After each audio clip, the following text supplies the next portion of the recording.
Chapitre sur la symétrie axiale. L'essentiel.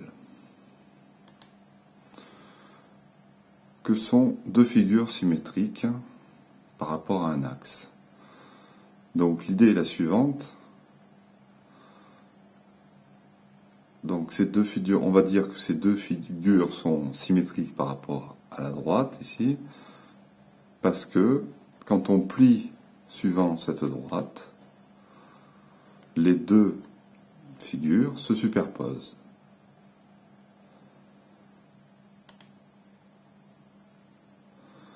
Regardez ici, les deux figures ici, si on plie suivant cette droite, eh bien, elles ne se superposent pas. Donc, des exemples de figures symétriques, c'est deux fraises. Si on plie, eh bien, on retrouve la même fraise. Ces deux figures, ces deux polygones sont symétriques, car si l'on plie suivant la droite, on obtient la même figure. Ici, le M, ce M, si on plie suivant la droite, on retrouve donc un seul M. Donc ces deux figures, ces deux M sont symétriques par rapport à cette droite. Donc, je résume, deux figures sont symétriques par rapport à une droite. Si en pliant suivant cette droite, les deux figures se superposent. Maintenant, voyons le symétrique de, donc le symétrique d'une figure par rapport à une droite. Le symétrique de cette figure par rapport à la droite, eh bien, je plie et j'obtiens donc cette figure. Cette figure est appelée le symétrique, son symétrique. Donc, ne pas confondre. Il y a deux choses à comprendre. C'est que on obtient en pliant le symétrique d'une figure, et une fois qu'on a les deux figures, c'est-à-dire la figure et son symétrique, eh bien on peut dire que les deux figures sont symétriques.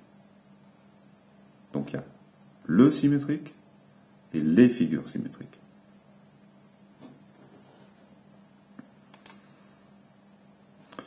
La figure, je plie, donc on a son symétrique, donc les deux figures, la figure et son symétrique, se superposent par pliage.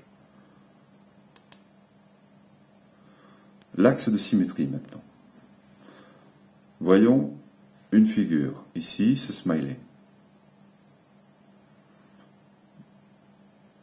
Donc on va dire qu'une figure, ce smiley, possède un axe de symétrie si par pliage suivant cette droite, un axe c'est une droite, si par pliage suivant cet axe, j'obtiens les deux parties se superposent. Donc ici, donc je plie suivant la droite, et en effet, les deux parties se superposent. Donc cette droite est bien un axe de symétrie. Donc une figure possède un axe de symétrie si, par pliage autour de cet axe, les deux parties de la figure se superposent. Par exemple, cet équerre, placé comme cela, et ici une droite. Si je plie suivant cette droite, j'obtiens cette figure.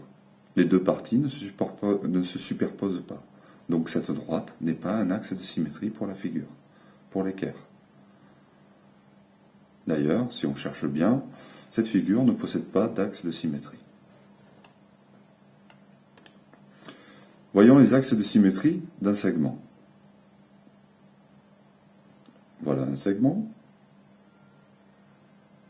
Et pour ce faire, on va tracer ici la médiatrice. Donc, qu'est-ce que l'on remarque? Si on plie suivant la droite qui passe par le segment, eh bien, le segment se superpose à lui-même. Si maintenant on plie, donc c'est un axe de symétrie, cette droite.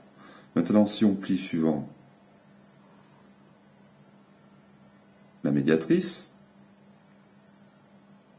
eh bien, ce portion de segment vient se superpose à celui-là.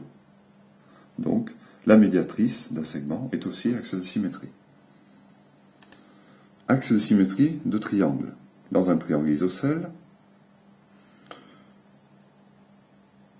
comme ce point est équidistant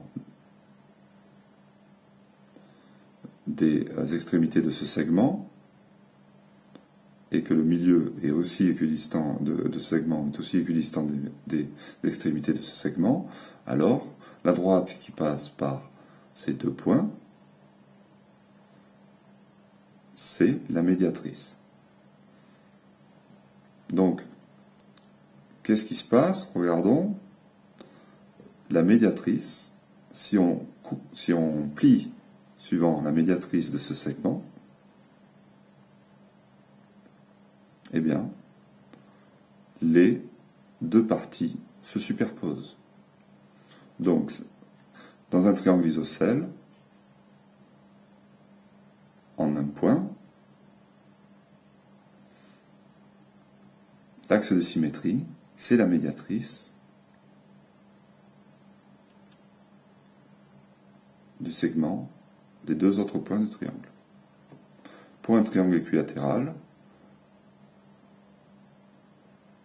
on a que toutes les médiatrices du triangle sont des axes de symétrie. Les axes de symétrie de quadrilatère maintenant. Dans un rectangle, les médiatrices de chaque côté sont axes de symétrie. Dans un losange, les diagonales sont axes de symétrie. Et dans un carré, puisque c'est à la fois un rectangle et un losange, les diagonales et les médiatrices des côtés sont axes de symétrie.